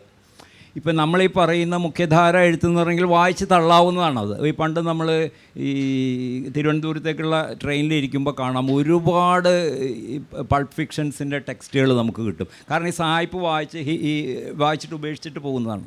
കോവളത്ത് വരുന്ന സായിപ്പുമാരും മദാമാരും അത് വായിച്ചിട്ട് ഉപേക്ഷിച്ചിട്ട് പോകുന്നതാണ്. അത്രയേ ഉള്ളൂ അതിന് വില. അത് ഒരു പ്രോഡക്റ്റ് മാത്രമാണത്. അതിനെ എന്താ പറയുന്നത്, ഒരു പുസ്തകം, ഒരു സാംസ്കാരിക വസ്തുവായ പുസ്തകം നിറവേറ്റുന്ന ഒരു കർമ്മവും അത് നിറവേറ്റുന്നില്ല. ഒരു കാര്യം മാത്രം, ഈ ആളുകളെ കൊണ്ട് ഇപ്പം മലയാളം മരിച്ചു പോകുന്നു എന്ന് പറയുന്ന ആൾ എല്ലാ കാലത്തും കരയാറുണ്ട്. ആ കാലത്ത് ഈ ഭാഷയെ നിലനിർത്താൻ വേണ്ടി മാത്രം അത് ഉപകരിക്കുന്നു എന്ന് ഞാൻ പറയുന്നത്. ഇത് തന്നെയാണ് ടെലിവിഷൻ സീരിയലും ചെയ്യുന്നത്, ഈ ഭാഷ നിലനിന്ന് പോകാനായിട്ട്. ഇപ്പോൾ പല വീടുകളിലും കുട്ടികൾക്ക് മലയാളം സംസാരിക്കാൻ അറിയില്ലല്ലോ. അപ്പോൾ ഈ ടെലിവിഷൻ സീരിയൽ ഇങ്ങനെ കേട്ട് കുട്ടികൾ മലയാളം മറക്കാതിരിക്കും എന്നുള്ളതല്ലാണ്ട് അതിനിപ്പോൾ വേറെ യാതൊരു പ്രയോജനവുമില്ല. അത്തരം പ്രയോജനമൊക്കെ ഇതിനുള്ളൂ. നല്ല കൃതിക്ക് എന്നും എപ്പോഴും ഒരു സ്ഥാനമുണ്ട്, അതിലേക്ക് വരും. അപ്പോൾ നമുക്ക് നിരൂപകർ ഇല്ലാതെ പോയതിൻ്റെ ഒരു അപകടമുണ്ട്, അത് വേറെ കാര്യം. അപ്പോൾ നിരൂപകർ ശക്തമായിട്ട്, ഇപ്പം നിങ്ങളുടെ തലമുറയിൽപ്പെട്ട നിരൂപകർ ശക്തമായിട്ട് വരുമ്പോൾ ഈ തലമുറയിലുള്ള പുതിയ എഴുത്തുകാരെ കണ്ടെത്താനും പുറത്തു കൊണ്ടുവരാനും അവരുടെ കൃതികളെ ജനസമക്ഷം അവതരിപ്പിക്കാനും ഒക്കെ സാധിക്കും എന്ന് തന്നെ ഞാൻ ശുഭാപ്തി വിശ്വാസിയാണ് അക്കാര്യത്തിൽ. ഈ ചില കൃതികൾക്കൊരു വിധിയുണ്ട് എന്ന് പറയാറുണ്ട്. അതായത് ഞാനൊരു വിധിവിശ്വാസി അല്ല കേട്ടോ, ഞാനങ്ങനെ വിശ്വസിക്കുന്നില്ല. അല്ല, ഇപ്പോൾ അതുകൊണ്ട് ചിലത് ചില കാലങ്ങളിൽ കാണാതെ പോവുകയും ചിലത് പിൽക്കാലത്ത്, അത് പക്ഷേ എനിക്ക് തോന്നുന്നു അങ്ങനെ ഒരു ഞാൻ വിധിവിശ്വാസത്തിൻ്റെ പുറത്തല്ല പറയുന്നത്. നമ്മളല്ലാതെ ഒന്ന് അനലൈസ് ചെയ്ത് നോക്കുമ്പോൾ ചില പുസ്തകങ്ങൾ ചില കാലത്ത് മാത്യു ചേട്ടൻ തന്നെ അങ്ങനെയായിരുന്നു. ഇപ്പോൾ ജോസഫ് ഏട്ടൻ ഇവിടെ ഉണ്ട്. ഇപ്പം ഞാൻ എൻ്റെ കുട്ടിക്കാലത്ത് വായിച്ച അവൻ മരണമൊക്കെ ഞാൻ ചെറുപ്പത്തിൽ വായിച്ച ഒരാളാണ്. പക്ഷേ ഇനിയൊരു തലമുറ ചിലപ്പോൾ ആ പുസ്തകം കണ്ടെടുക്കുകയോ ഇല്ലയോ എന്ന് നമുക്ക് പറയാൻ പറ്റില്ല. ഇനി കണ്ടെടുത്തേക്കാം, അല്ല, ഞാൻ പറയുന്നത് അതിന് ആ ഒരു സാഹിത്യ മൂല്യമുണ്ടെങ്കിൽ അത് കണ്ടെടുക്കപ്പെടും എന്ന് തന്നെയാണ് എനിക്ക് തോന്നുന്നത്. അത് യാതൊരു സംശയമില്ല, അത് കണ്ടെടുക്കപ്പെടും. അത് അതെ. അപ്പോൾ അതുകൊണ്ട് ഈ ശാശ്വതമായിട്ട് നിലനിൽക്കുന്ന ഒരു സംഗതി അല്ലെങ്കിൽ ഒരു കൃതി എന്നുള്ള രീതിയിൽ നമുക്കിപ്പോൾ എനിക്ക് തോന്നുന്നു ഇപ്പോൾ അതിനെ കാണാൻ പറ്റില്ല എന്ന് തോന്നുന്നത്. അതായത് കുറച്ച് വർഷങ്ങളുടെ ഒരു ഗ്യാപ്പ് അതിൽ പ്രധാനമാണോ എന്നുള്ളതാണ് ഞാൻ ആലോചിച്ചുകൊണ്ടിരിക്കുന്നത്. അല്ല, അത് പ്രധാനമല്ലെന്നാണ് എനിക്ക് എൻ്റെ അനുഭവത്തിൽ നിന്ന് ഞാൻ പറയുന്നത്. ഇപ്പം ഞാൻ പറയാമല്ലോ, ഈ അപ്പക്കൂടുകാരൻ്റെ അതിഭാഷണങ്ങൾ എന്നൊരു പുസ്തകമുണ്ട്, ആവർത്തന പുസ്തകം. അശോകൻ എന്ന് പറഞ്ഞൊരു എഴുത്തുകാരനുണ്ട്. ആർക്കും അറിയില്ല അത്. അദ്ദേഹം ഈ നോവൽ എന്ന മാധ്യമത്തിൽ ഗംഭീരമായ പരീക്ഷണങ്ങൾ നടത്തിയ ഒരാളാണ്. അത് ഈ ജനമധ്യത്തിലേക്ക് ചിലപ്പോൾ വരുമായിരിക്കും, ചിലപ്പോൾ വരില്ലായിരിക്കാം. ഒരു എക്സ്പെരിമെൻ്റലായിട്ടുള്ള ഒരു എഴുത്ത് എപ്പോഴും ജനകീയമാകണമെന്ന് നിർബന്ധമൊന്നുമില്ല. വളരെ അപൂർവമായിട്ട് അർത്ഥത്തിലാണ് വിധി എന്ന് പറയുന്നത്, അർത്ഥത്തിലല്ല. അതിൻ്റെ വിധി എന്നുള്ളതല്ല, അത് അതിലേക്ക് ഇപ്പോൾ ഈ രവി തന്നെ മഹാലാഘവം എന്ന് പറഞ്ഞൊരു നോവൽ എഴുതിയിട്ടുണ്ട്. ഞാൻ അതും മനസ്സിലായി. മഹാലാഘവത്തെ കുറിച്ച് എനിക്ക് തോന്നുന്നു ആദ്യം കുറിപ്പ് ഞാൻ എഴുതിയിരുന്നു, അത് ഒരു കുറിപ്പ് എഴുതിയിട്ടുണ്ടായിരുന്നു. വായിച്ചിട്ടുണ്ട്. അല്ല, അത് വേണ്ടെന്ന്. ഒരുപാട് പേര് വായിക്കണ്ട, എല്ലാ കൃതികളും എല്ലാവരും വായിക്കണം എന്ന് നിർബന്ധമൊന്നുമില്ല എന്നുള്ളതാണ് എനിക്ക് തോന്നുന്നത്. പുള്ളിക്കും അങ്ങനെ ഒരു സമീപനമുള്ള ആളാണ്. അതെല്ലാ എഴുത്തുകാർക്കും അത് നല്ലതാണെന്ന് എൻ്റെ അഭിപ്രായം. അതായത് ഇപ്പോൾ എൻ്റെ ഈ പ്രായത്തിൽ എനിക്ക് പുസ്തകം വിറ്റിട്ട് വേണം എനിക്ക് ജീവിക്കാനെന്ന് ഞാൻ തീരുമാനിച്ചു കഴിഞ്ഞാൽ ഇതിൽ പരം അബദ്ധം വരാനില്ല. പക്ഷേ പുതിയ തലമുറയോ അല്ല, അതാ ഞാൻ പറയുന്നത്. അവർ വ്യവസായം ചെയ്യണം, അവർ വ്യവസായം ചെയ്തോട്ടെ എന്നാണ് ഞാൻ പറയുന്നത്. അത് ചെയ്യട്ടെ. അത് പക്ഷെ അതൊരു വർക്ക് ഓഫ് ആർട്ടാണെന്നുള്ള അവകാശപ്പെടൽ വരുമ്പോഴേ കുഴപ്പമുള്ളത്. അതൊരു വിപണി വസ്തുവാണത്. പുസ്തകം വിപണിയിലും കൂടി ഉള്ളതാണല്ലോ, വിൽക്കാനും കൂടി ഉള്ളതാണല്ലോ. തീർച്ചയായിട്ടും. ഇപ്പോൾ നല്ല ഒരു സദസ്സ്, ഒരു പക്ഷേ താങ്കളെ വായിച്ചിട്ടുള്ളവരും താങ്കളെ കേൾക്കാനായിട്ട് വന്നിരിക്കുന്ന ആൾക്കാരുമായിട്ടുള്ള ഒരു സദസ്സ് ഇവിടെ ഉണ്ട്. അപ്പോൾ അവർക്ക് ചിലപ്പോൾ എന്തെങ്കിലും കാര്യങ്ങൾ ഇതുമായിട്ട് ബന്ധപ്പെട്ടോ അല്ലാതെയോ ഒക്കെ ചോദിക്കാനുണ്ടാവും. അങ്ങനെ ഉള്ളവരുണ്ടെങ്കിൽ വളരെ ചുരുക്കി ആ ചോദ്യത്തിലേക്ക് ഡയറക്റ്റ് വന്നെന്ന് ചോദിക്കണമെന്ന് അഭ്യർത്ഥിക്കുന്നു. ചില നോവലുകൾ വായിക്കുമ്പോൾ നമുക്കത് ഇതുപോലെ സിനിമാറ്റിക് നോവൽ വായിക്കുമ്പോൾ സിനിമയാക്കാം, അല്ലെങ്കിൽ സിനിമയായി നമുക്ക് വിഷ്വലൈസ് ചെയ്യാൻ പറ്റും. പക്ഷേ അതേസമയം തന്നെ ചില നോവൽ വായിക്കുമ്പോൾ ഇതൊരിക്കലും സിനിമയാവരുതേ എന്നും ഒരു വായനക്കാരന് തോന്നാറുണ്ട്. കാര്യം അത്രയും വിഷ്വലൈസ് ചെയ്യാൻ പറ്റാത്ത അത്രയും വലിയൊരു ഭാവന ലോകം സൃഷ്ടിക്കുന്ന നോവലുകളും ഉണ്ട്. പക്ഷേ അത്തരമൊരു നോവൽ ചിലപ്പോൾ വായിക്കപ്പെടുന്നത് കുറവായിരിക്കും. ഇപ്പോൾ തന്നെ മലയാളത്തിൽ സിനിമയാകുമ്പോൾ തന്നെ ഒന്നാമത്തെ പതിപ്പ് നോവലിൻ്റെ കവറും രണ്ടാമത്തെ പതിപ്പ് സിനിമയുടെ പോസ്റ്ററും പുസ്തകത്തിൻ്റെ മെയിൻ പിക്ചറാവുന്ന ഒരു സമയം കൂടിയാണ്. അപ്പോൾ എന്താണ് ശരിക്കും ഒരു നോവലിൻ്റെ മൂല്യം തീരുമാനിക്കുന്നത്? ഒരു കൂടുതൽ ആളുകളിലേക്ക് എത്തുന്നതല്ല ഒരു പുസ്തകത്തിൻ്റെയോ അല്ലെങ്കിൽ ഒരു കലാസൃഷ്ടിയുടെ വിജയം എന്ന് പറഞ്ഞാൽ ഒരിക്കലും അതിൻ്റെ ഒരു എണ്ണക്കൂടുതലല്ല. അത് കൺസ്യൂം ചെയ്യുന്ന ആളുകളുടെ എണ്ണക്കൂടുതലല്ല. മാത്രമല്ല സിനിമയാകലുമല്ല. അതിന് ഏറ്റവും വലിയ ഉദാഹരണം നമ്മളിപ്പോൾ അനുഭവിച്ചു. അതായത് ഈ ഗബ്രിയേൽ ഗാർഷ്യ മാർക്വേസിൻ്റെ 100 Years ഓഫ് സോളിറ്റ്യൂഡ് ഈ നെറ്റ്ഫ്ലിക്സ് സീരീസാക്കിയപ്പോൾ കണ്ട ദുരന്തം കണ്ടിട്ടുള്ളവർക്ക് മനസ്സിലാവും. അത് അതായത് അദ്ദേഹം ജീവിച്ചിരുന്ന കാലത്ത് അനുവദിക്കാതിരുന്ന സംഭവമാണത്. മകൻ അത് കൊടുത്തു, വിറ്റു. അത് അപ്പോൾ നെറ്റ്ഫ്ലിക്സ് സിനിമയാക്കിയത്. പണ്ട് ആൻ്റണി ക്വീനൊക്കെയാണ് ചോദിച്ചു തന്നിരുന്നത്. അന്ന് കൊടുക്കാതിരുന്നതാണ്. കാരണം ഇതാണ്, ഈ ഒരു നോവൽ വായിക്കുമ്പോൾ അയാൾക്കുണ്ടാകുന്ന അനുഭവം അയാളുടേത് മാത്രമായൊരു അനുഭവമാണ്. അയാളുടെ ഏകാന്തതയിൽ നിന്ന് അയാൾ പെറുക്കിയെടുക്കുന്ന അനുഭവമാണ്. ഒരു മാസിന് വേണ്ടി നിർമ്മിക്കുന്ന ഒരു സിനിമയിൽ അതുണ്ടാവില്ല. അത് നഷ്ടം വരും, ഉറപ്പാണ്. മാത്രമല്ല എഴുത്തുകാരൻ സൃഷ്ടിക്കുന്ന കഥാപാത്രങ്ങൾക്ക് ദൃശ്യപരമായ കൃത്യമായ ആകൃതി വരും. അപ്പോൾ ഇവൻ്റെ ഭാവനയുടെ അപരിമിതമായ സാധ്യതകൾ ഇല്ലാതായി പോകും. അപ്പോൾ അത് സിനിമയാകാതിരിക്കുന്നതാണ് പലപ്പോഴും നല്ലത്. നല്ല സാഹിത്യ കൃതി. പുരുഷ ചിഹ്നങ്ങൾ എപ്പോഴും ഒരു അധികാരത്തെ സൂചിപ്പിക്കുന്നതാണെന്ന് അച്ചമ്മയും അപ്പളും ഉൾപ്പെടെയുള്ള കഥാപാത്രങ്ങൾ പറയുന്നുണ്ട്. അപ്പം ഈ പുരുഷ ചിഹ്നങ്ങൾ അധികാരത്തെ സൂചിപ്പിക്കുമ്പോൾ അത് എഴുതുമ്പോൾ ഉണ്ടാകുന്ന ചില ബുദ്ധിമുട്ടുകൾ ഉണ്ടാവുമല്ലോ. ഇത് എത്രത്തോളം ആകാം? ഞാൻ എൻ്റെ ആത്മാവെന്ന് പറഞ്ഞ സാധനം ഉണ്ടെങ്കിൽ എൻ്റെ ഉള്ളിനെ പൂർണ്ണമായും ഡിപ്പെൻഡ് ചെയ്യുന്ന ഒരാളാണ്. ഹൃദയത്തെ പൂർണ്ണമായും ആശ്രയിക്കുന്ന ഒരാളാണ്. അത് ഒരു നോവൽ എഴുതുമ്പോൾ ഒരിക്കലും ഞാൻ പകലോ അല്ലെങ്കിൽ എഴുതാത്ത നേരത്തോ ചിന്തിക്കാറില്ല. അവിടെ ചെന്ന് ഇരിക്കുമ്പോഴാണ്. ഒരു നോവൽ ഒരിക്കലും എങ്ങനെ അവസാനിക്കണം, എങ്ങനെ അതിൻ്റെ മധ്യമായിരിക്കണം എന്ന് പോലും എനിക്കറിയില്ല. അത് എഴുതി അവസാനിക്കുകയാണ് ചെയ്യുന്നത്. അപ്പോൾ അങ്ങനെയുള്ള ഒരാൾക്ക് ഈ ഒരു മീറ്റർ എങ്ങനെ വയ്ക്കാൻ പറ്റും? അത് വയ്ക്കാൻ സാധിക്കില്ല. ഇപ്പോൾ ബറോസ് എന്ന സിനിമ ഇറങ്ങുന്ന സമയത്ത് ശ്രീ മോഹൻലാൽ പറഞ്ഞിരുന്നു, കാപ്പിരിമുത്തപ്പൻ എന്ന് പറയുന്ന മിത്തിനെ അടിസ്ഥാനപ്പെടുത്തിയിട്ടുള്ള ഒരു സിനിമാറ്റിക് വേർഷനാണെന്ന് പറയുന്നത്. ഇപ്പോൾ നമ്മളൊരു ഇപ്പോൾ കേട്ട് തഴമ്പിച്ചിട്ടുള്ള അല്ലെങ്കിൽ നമ്മളുടെ നിത്യജീവിതത്തിൻ്റെ ഭാഗമായിട്ടുള്ള ഒരു മിത്ത് ഒരു സാഹിത്യ സൃഷ്ടിയോട് ചേർക്കപ്പെടുമ്പോൾ ഒരു സാഹിത്യകാരൻ അല്ലെങ്കിൽ എഴുതുന്ന ഒരു വ്യക്തി എന്താണ് എന്തൊക്കെ കാര്യങ്ങളാണ് പാലിക്കേണ്ടത്, അല്ലെങ്കിൽ അയാളുടെ മൈൻഡിലൂടെ പോകേണ്ട കാര്യങ്ങൾ എന്തൊക്കെയാണ്? നമ്മളുടെ എല്ലാം ജീവിതത്തിൽ ഉൾച്ചേർന്നിരിക്കുന്നതല്ലേ ഈ മിത്തുകളെല്ലാം. ഇപ്പോൾ ഇത് അരുൺ ബാബു ആൻഡോ എന്ന ആളാണ് ഇപ്പോൾ ചോദ്യം ചെയ്യുക. അദ്ദേഹം ഒരു എഴുത്തുകാരനാണെന്ന് എനിക്കറിയാം. അദ്ദേഹത്തിൻ്റെ ഉദാപ്പുളത സത്വങ്ങളിലുണ്ട് ഇത്തരത്തിലുള്ള മിത്തുകളുള്ളത് എനിക്ക് വളരെ നന്നായിട്ട് അറിയാം. അപ്പോൾ അതെങ്ങനെയാണ് വന്നതെന്ന് താങ്കൾക്കറിയാം. കുട്ടിക്കാലം മുതൽ കേട്ട് എഴുതുമ്പോൾ അത് പേനത്തുമ്പിലേക്ക് ഇറങ്ങി വരികയാണ് ചെയ്തത്. അത്തരം പരിപാടികളെ നടക്കുകയുള്ളൂ, അല്ലാതെ അതിന് ഈ വേറെ അളവുകോലുകളൊന്നുമില്ല എന്നാണ് എനിക്ക് തോന്നുന്നത്. കാരണം നിയമങ്ങളെ ലംഘിക്കലും കൂടിയാണ് എഴുത്തിലൂടെ സംഭവിക്കുന്നത്. ഒരു നിയമവും അതിനില്ല എന്നാണ് ഞാൻ വിശ്വസിക്കുന്നത്. ആരും ഗൗരവമായ ഒരു ചരിത്രം അവരുടേതായിട്ട് എഴുതിയിട്ടില്ലാത്ത ഒരുപാട് ജനതകളുണ്ട് കേരളത്തിൽ. അങ്ങനെയുള്ള ജനതകളുടെ ആരും പറയാത്ത ചരിത്രം ഇതുപോലുള്ള കൃതികൾ പുറത്ത് കൊണ്ടുവരുമ്പോൾ വായനക്കാരൻ അല്ലെങ്കിൽ വായനക്കാരി ഒരു പുതിയ സെൻസിബിലിറ്റി കണ്ടെത്തേണ്ടതില്ലേ? ഒരു കൃതിയെ വായനക്കാരൻ കാണുന്നതിനപ്പുറം വായിച്ചെഴുതുവാൻ സാധിക്കുന്ന ഒരു നിരൂപകൻ ഉണ്ടായിരുന്നെങ്കിൽ എത്ര നന്നായി എന്ന് പലപ്പോഴും ചില കൃതികൾ ചെറുപ്പക്കാരുടെയൊക്കെ വായിക്കുമ്പോൾ എനിക്ക് തോന്നിയിട്ടുണ്ട്.